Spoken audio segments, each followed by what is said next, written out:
this is like the standard 3-point perspective. Here's our horizon and our 3-point perspective. You can change this to 2-point or 1-point. Let's just stick with the 3-point for now. Take a rectangle and let's make a little building here. Make a little restaurant, diner. And I'll just make it.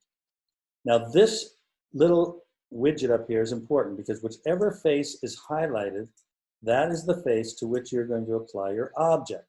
So right now I'm clicked there and I'm going to put a wall in here like that. Then if I click over here, I'll use one that's a lighter color and then put a wall over here.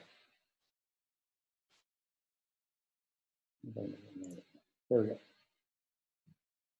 We could punch a hole in this by putting a door in, like I'll just create the door right here, and then hold down the shift, select both of these, and this would be Pathfinder. We just use our regular, be like a compound shape, or let's look at Pathfinder.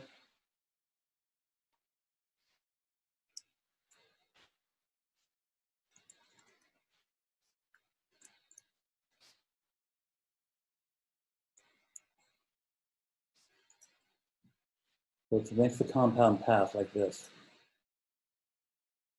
We could put a floor inside by switching to the bottom panel of the widget, and I'll put a floor in here, make it dark color, and it needs to be sent to the bottom of the stack with Command Shift left square bracket, and put something inside there for that other door. Now this one I want to be inside, so it has to be on this perspective. I'll put a door inside there, and make that a dark. I'm going to use this vertical pipe tool.